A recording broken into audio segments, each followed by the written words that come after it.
Welcome to another edition of Here's Why. Now, this season is titled Sales. It doesn't have to be a dirty word. You good? Yeah, I'm good. All right. And what we're going to be covering is how to build a highly profitable business, really in any economy. Yep. And because things change, but if you follow these steps, you'll be profitable in any economy. Now, today's episode is specifically about marketing. So, we're going to start by talking about lifecycle marketing. Take that back. We're going to start by actually going through your ideal client profile or target market, as some people call it, and showing you how to get real narrow on that. And then we're going to talk about lifecycle marketing, and then we're going to show you how you can fill your sales and marketing funnel with a whole lot of content that is going to make people want to engage with you. Yep. So let's get started talking about your ideal client. So if you look at lifecycle marketing, right there in the middle is really the person who you want to focus on, which is your ideal client. So when I talk about ideal client, I don't like to say target market personally, because I think ideal client is something where you want to dig in deeper. So you think about who are your best clients. Yes. And don't get caught up on if you call your clients customers or patients or students or whatever. These concepts are the same. Whether you sell B2B, B2C, the concepts that we're covering today are literally the same. It's literally like, who gives you money? Yeah, exactly. Who gives you money? Who's giving you money so you can keep your doors open? Yeah. We want to help you make more of that money so that they're open even wider. Right, exactly. I think so many people get caught up on the words, like, oh, well, I call this or I do like this. Like I say target market and you're like, I don't do target market. It's like, it's totally fine. I like ideal client. I like perfect customer. Whatever you call the person. Yeah. That's who we're going to be talking about. That's right. And so when I say that, and think about your clients or your customers, and think about your best ones. So when I say that, think about the people who it's easy to sell to. You connect with them. If you sell if you have a service-based business, I think it's sometimes easier than like an online business. Right. Online, you gotta usually do a little more research and things like that. With service-based business, you're talking to them, so you know who your favorite clients are. You know who it's easy to sell to, who appreciates you afterwards. Think about those people and think about what it is that they like about you, Right. and what specifically do you help them achieve. Right. So if they buy from you, what do you help them get? Right. So right. Jeremy, for example, with your JeremyKennerson.com, your sales coaching business, what are you helping people achieve with that business? Higher conversions. I mean, that's the simplest point. It's like, I want to close more people than I am right now. How do you do that? Well, if you have good lead flow, then you're fine. And now we just need to practice the MP5 sales method. Yeah. Have good conversations, close more people. It's that in its simplicity. That's the end result, and that's what you want to focus on, right? And well, that's part of it. So the other part is, what do you help them actually avoid? Right? So if they don't go with you or go with your product or service or whatever it is, what are you helping them avoid? Yep. What do you help them avoid by buying from you? Right. In my case, I help them avoid the time that they're going to take trying to learn it on their own. Sure. The money that they're going to waste trying to learn it from somebody else. Right. And time and money obviously is the biggest pain. Usually is. Yeah. Right. And I help them avoid just the overall frustration of all of those aspects, whether they're trying to do it on their own, doing it with someone else. It's just a frustration that you can totally avoid. So why do we talk about both achieve and avoid? Because those are like emotional points that get me to react. You're absolutely right. So basic human psychology, what does it say? That people make most decisions based on achieving something awesome or on avoiding some sort of pain? Absolutely. Yep. No, that was a question. Oh, what's the question? Which one do people do more? Which one will influence more behavior? Avoiding pain. I didn't set him up for this, so that's no. But you answered correct. It's standard. Yeah, and that's just why I pass. But what's interesting is you look at a lot of marketing, a lot of businesses don't focus on the avoiding pain often enough, right? Right. And I always say, look, you don't want the marketing message of doom and gloom. Right. but then where you're going to put your call to action. So we'll talk about that more when we get into this. That's where you want to throw one of those avoid things, because that's where people will take action. Right. Yeah. Right. Absolutely. That makes sense? Oh, totally. And I see people not even talk about the benefits. It's like here's what I obscurely do, and it's like, I have no idea what you do, so you got to have a clear message to that ideal client. Absolutely. Market.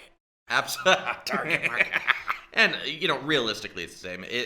Like I said, I say ideal because I feel like it goes deeper, but as long as you're going deeper, you can call it whatever you want. Yeah. And going deeper, I even talk about like the 80-20 rule with my clients in this aspect. Is that if there's people that I'm spending 80% of my time with and they're only giving me 20% of my result or my revenue, like that person's a time suck, they're a waste of time. I want to be able to identify that so I can go after, who are the people that I'm spending 20% of my time with, getting 80% of my results.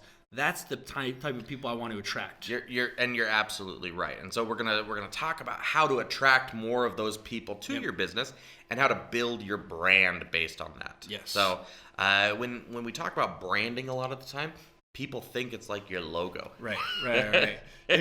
Should I use this shade of fuchsia or this shade of fuchsia on my website? Well, either one isn't going to make you more money, so let's move on to the important parts. That's right. That's right. So let's kind of dive into lifecycle marketing and talk through that, and then we'll get into how you can create content to fill your sales and marketing funnel. So it all starts with how you get traffic, how you get those eyeballs to see you. So whether it's online traffic or offline traffic, we're going to focus a little bit more on online because, let's be honest, it's quicker, faster, easier, cheaper. We live in the digital age, and marketing has changed. Yeah. Right? Yep, absolutely. And continues to. It keeps changing. And we live in an age now more and more where people's attention span is less and less and less. What? Right? Exactly. And so you got to be there all the time. You always have to be in front of people. And there's so many different mediums now that you can be in front of people. Right. If you try. Yeah, it's way easier than it used to be. Right. So as far as getting traffic, I know you're very much so an expert.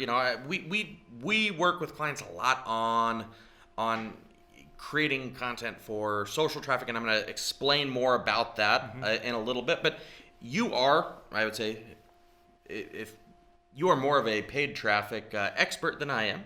So talk to us a little bit about some of the paid traffic, how you recommend certain things, where, everything like that. Sure. I mean, I like all kinds of traffic, don't get me wrong, but paid traffic is quicker, faster, easier, and it's going to get me a result faster versus like the long-term strategies, which are good, and I don't think want you to take focus away on from that. both. You definitely want to focus on both. If you could do it But the one's smartest definitely a way long possible. play.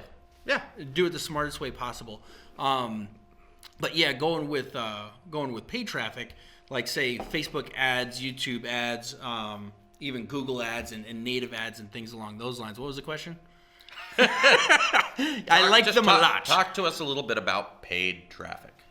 I think for me, you got to understand like the cold and warm traffic out there online. So let's just use Facebook as an example because most people are more familiar with it nowadays than they were a few years ago. There's people on Facebook that have no idea who I am, and that's cold traffic. I find that hard to believe. Yeah. Yeah, pay attention to me, Check out the dancing clown. Why is he stopping, I don't know where that came from. Yeah, but I don't either. It's one of the strategies that you use that you have up here with like social media. A lot of people create their strategy around always having to be on social media, and you become that dancing bear. And when the dancing bear stops, the lead flow stops, and you don't want to have a strategy like that. Paid ads, I can continue to put in money, and it's like a water faucet. It's like, I want more leads, put in more money. I got too much work, I can shut that valve down and stop the lead flow or whatever. But I think it's really important to understand that if I'm going after cold traffic online, they have no idea who I am. So to just expect somebody to engage with me and buy from me right off the bat is naive, to say the least. So it's very important that you're able to educate them and provide value so that they get to know, like, and trust you to actually engage with you and opt in, and then get nurtured even further, and then actually become a customer. So there's a 3-stage process that I use to take cold traffic, turn it into warm traffic, and then turn it into hot traffic and get those conversions that way. And what's cool is you build an audience, like with Facebook's really cool, because and even Google too, you build an audience, and your audience is almost like an email list. I say almost because you don't own it, and Facebook could take it away anytime, but it's like that's your audience that you can run ads to and retarget at a much lower cost. Absolutely, yeah. And I guess in either case, it's about creating content that is applicable to and valuable to that ideal client. Just earlier today, we were talking about how it's changed so much in that you really have to have a lot of stuff for free now as well, right? Yeah. To get people to even take notice. It's not you don't just put an ad out there and hope it works. The other thing that I found too is a lot of people want to hoard their most valuable content. They're like, this has taken me 20 years to create. I gotta protect it and hold it and love it. And it's like, that just doesn't work anymore. Like nowadays you have to give away your most valuable stuff. Yeah. You have to give. Now a lot of people have fear around that. So what I coach them on is, number one, if you do a 2-minute video or a 5-minute video on the most valuable thing, when they watch it, they're going to be like, wow, this guy knows what he's talking about. I'm going to continue to follow this guy. Yeah. They're not going to remember all of what it is. They're not even going to have all the information to apply it to where they get the benefit and don't need you. That's the biggest fear. I don't want to give away my most valuable stuff because then they don't need me, right? Yeah. And that's not the case. They will still need you. They will not. There might be a small percentage that might scour all of your stuff and try to apply it, but it's because they don't have the money. Your ideal client, though? No, because they don't have the money. Because if they had the money, they wouldn't spend hours investigating you. They would just pay for it, right? Yeah. So going back to avoiding those those people, dude. Yeah. Yes. And getting your most profitable clients Absolutely. in. And then it's really about capturing the lead. Yep. Which is again where you put something out there of value. Low barrier of entry, high perceived value. Right? Yeah, absolutely. And not just perceived, high value. Yeah, high value. Yeah, perceived. Yeah, it's like, it looks expensive, but it's not. Right. I got a cough. All right, you're good? Yep. All right. And so, so with that, then it's about having those lead magnets, really attracting, right? Yeah. People who fit that ideal client profile. Is a newsletter a lead magnet? It used to be, but then marketing changed. Then we hit 2002. Yeah. My favorite was before then, when it was like, subscribe to my email list. And I still see that sometimes today. It boggles. But why would I subscribe to that? Yeah. You know. But then the newsletter came out, and everybody was like, "That's way better than subscribing to an email list. Everybody needs to do a newsletter." And then it's like, "Here, everybody, here's my newsletter about me. This is what we're doing. This is what we're up to. This is awesome." And it's like, nobody cares about us as marketers. No. Right? No. They don't care what the company is up to, what they're doing. We all think we're super important, but if you're not giving value, like this podcast, for example, we're teaching strategies to help businesses grow. And if you watch these videos, it will help your business. Yeah, absolutely. And so converting leads is obviously a huge part of this, right? Huge. And so as you get leads in, regardless of where the traffic's coming from, right? And then you capture that lead, then what do you do with it? Do all your leads buy right away? No. Unfortunately not, right? And in a lot of nurture processes, sometimes there is a progressive lead capture as well, right? You give something, they give you a little bit of information. Yep. But maybe that's just a name and email initially, and maybe you need to make phone calls, right? And so then you drip more, or you follow up with more valuable information, retarget them, or whatever that process is. Yep. And that's where we get into the nurturing prospects, continuing to give value. Give value and educate, right? Right. Because you're not just educating them on what you do so that they can get free value. I mean, you should be able to teach somebody something that they can go out and do and go, wow, that actually worked. It's one thing to just talk about crap, and then it's like, I know what I'm doing, everybody, pay attention to me. Go do this thing, and then they do it and it doesn't work. It's like, well, that guy's full of smoke, But if you can teach somebody something where they can go and actually do it and get a result, that's going to create the raving audience or list or people out there. Then if you nurture and educate, I think is key during that phase of the lifestyle marketing. Absolutely. Yeah. Yeah.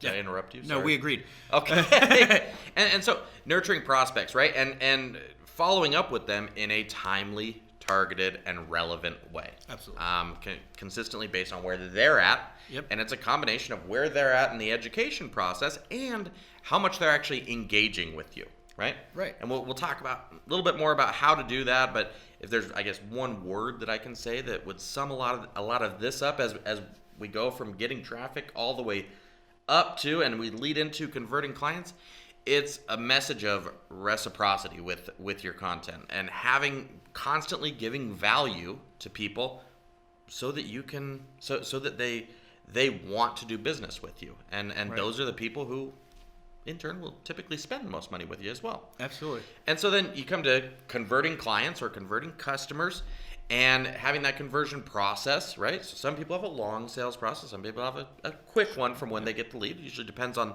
the ticket price in most cases, right? Yep. And so then we get into converting clients and making that a seamless process as well. Every now and again, you come across a business where it's almost hard to buy from them, right? Yeah. Yeah. You're having to look around or call someone or hunt someone down to purchase something, which doesn't make any sense. Yep. And so making that a seamless process, and then once they are a client, ensuring that there are systems and process to really deliver and wow. And if you start thinking of customer service as a function of marketing, yes, your business is going to do so much better. Right? Yeah.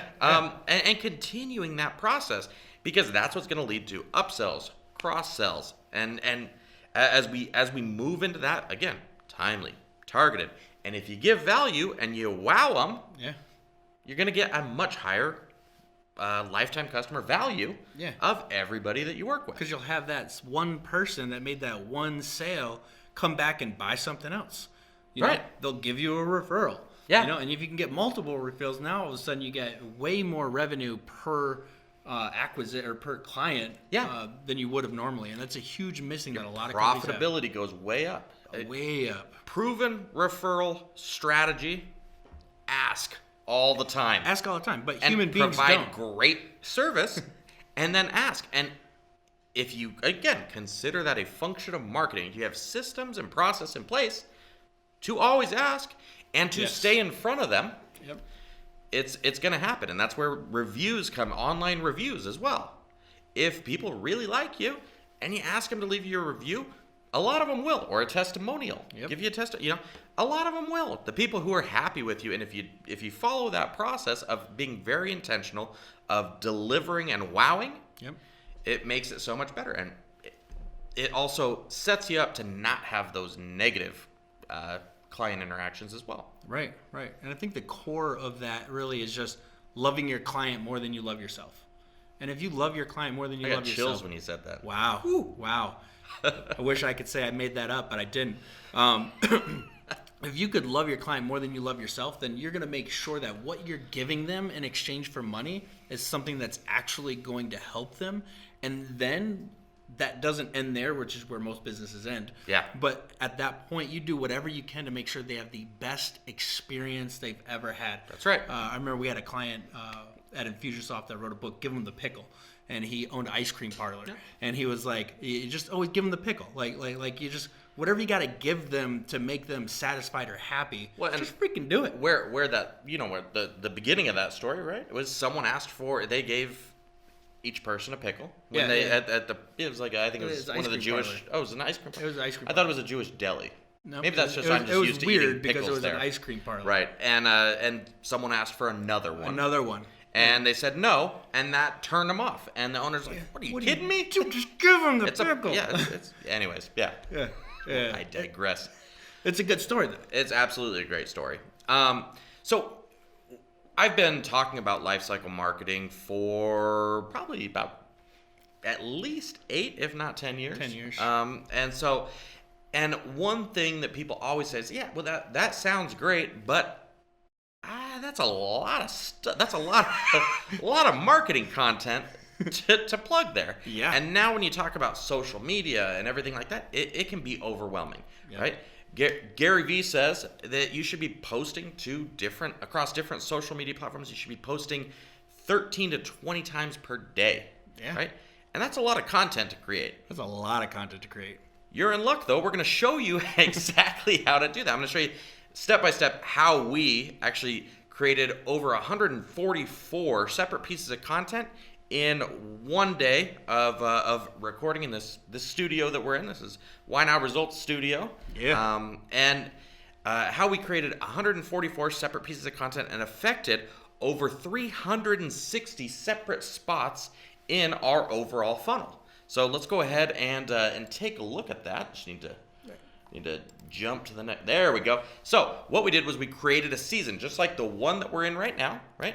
Which is 9 separate episodes. Those are the thumbnails, and we did it on Lifecycle Marketing, coincidentally. Mm-hmm. And so 9 separate episodes, and each one 15 to 25 minutes, depending on how long me and Mario were talking each time. If it had been with Jeremy, it would have been much longer. Much longer than 15 to 25 minutes. That's nothing. I need an hour minimum. So, what we did, we created these 9 episodes, and then from that, what we did was we took each episode and then broke it down. So I'm gonna show you episode 1 here and what we got out of that. Actually, first we're going to go through all the content that we created. So we had 9 original episodes. We got 72 additional short videos. How old am I? Who use film nowadays? Then we had 9. So with each of the episodes, we got 9 transcripts, which make it really easy to create blog posts, which again assist with that organic traffic as well. Yep. And then from there, we got 9 audio files as well, which we created podcasts with, and then we also got 45 quotes, so 5 quotes from each episode. Great for, again, social media, right? So now we're at 144 total pieces, 81 of which were videos, because we all know that in today's world, video kind of is king. Video is king. People's attention spans are too short to read a lot of blogs anymore. What? And so what we're going to go through, if I can get it to change. There we go. Yep, and did all that in one day of filming here in the studio. And so if we look at episode 1, here's all the different things that we got from just one of those. I think episode 1 turned out to be like 19 minutes, right? And so we got all the separate videos, the short videos out of each one. And then we were able to push it to all these different places. We were able to create multiple call to actions and lead magnets to attract leads in.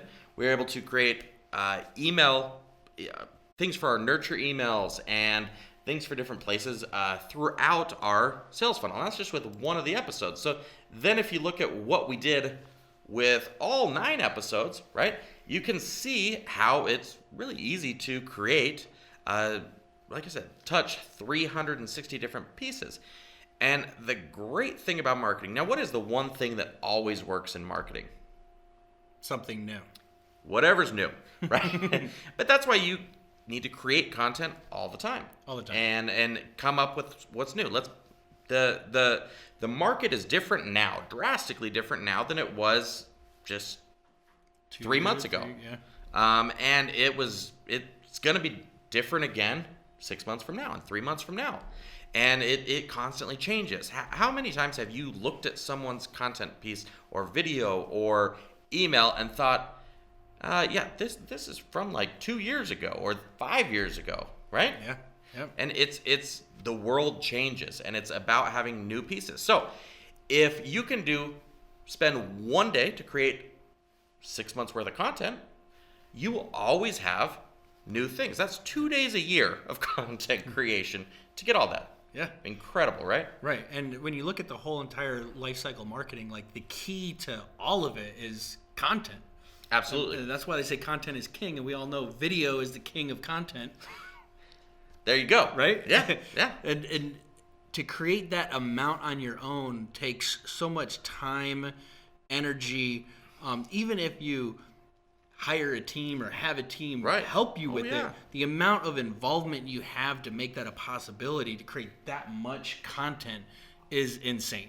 And I think that's why Gary Vee has an entire company that does it. He's got an entire media company. Right. But, I mean, you look at it, his message has been very consistent, right? Yeah. And, you know, I can, speaking from experience, you follow that message, it works. It works. It works because I didn't think of this on my own. I did what an expert said to do. Turns out he was right. Absolutely right. Applied it in my business, and it's working, right? And I've applied it in my clients' businesses, and it works for them. Yeah. Time and time again. Yeah. It's because you're being able to be your brand, your brand is able to be seen everywhere. Yeah. All the time by everyone. And when you have that trust factor being built online, when people see your face, you can take some random guy and stick him on ABC and then put him on NBC and then CBS, and people see him in different places like 5 times, 3, 4, 5 times. All of a sudden they're like, wow, this guy must know what he's talking about. You know, you trust him, like Dr. Oz. Everybody trusts that guy because they see him on TV. I don't know what that guy's personal life is. I don't know what his credentials are. He could be telling me wrong information, but we believe it because we see him on TV. And when you can start being seen on these social media platforms everywhere, all the time by everyone, then there's a trust factor which is needed in marketing. Oh, yeah. As a whole. Yeah. Because as a whole, a lot of the time, consumers don't always trust the business the first time they see them. Who knew? And it's not that they don't trust them. It's about building that value and establishing that relationship so that the trust is there, so that you can convert them into being a client. Right. Well, think of a bunch of butt clown marketers have created them to be skeptical. So now they're skeptical of everyone and everything. So you have to build that trust. I don't know how I feel about you saying butt clown on this show. Well, I never known you one to be offended, Jimmy. What was that? Michael Bolton? What was the movie? The Office Space with Michael, where he's like Michael Bolton. He's like, hey, Michael Bolton's a fine name. He's like, yeah, until that no talent ass clown started winning Grammys. Did that offend you too? No, we're okay, good. All right. So, again, to recap, ideal client or target market, whatever you want to say, but getting uncomfortably narrow on who that is, lifecycle marketing, and expanding your content and videos king. If you do that, you're going to be in good shape. And if you want help on doing that, if you go to, we'll put a link in the description, but if you go to whynotresults.com, you can request a free one-to-one marketing assessment where we will help you get kind of uncomfortably narrow on who it is you target, what makes them move, and how to target them and how to create content for them. And we'll get a member of our team on the phone with you, spend at least a half hour or so, and really break that down. You're going to walk away from that meeting with a very clear understanding of what type of content, what type of messaging, what type of voice is really going to be impactful for your clients. So very valuable, very valuable. Even if you just have the phone call, you're able to walk away with a clear understanding. And it's going to be kind of fun. We're fun guys. Yeah, it's fun. Jimmy's definitely fun. Yeah, I guess you don't work here, but no, I don't. You won't see me ever again. Maybe. Probably not. Probably not. All right. Well, until next time, thank you so much, and I hope you have an absolutely wonderful day. Tune in next time when we're going to be talking about systems, customer service. Talking about customer service. All right. Until next time. Until next time.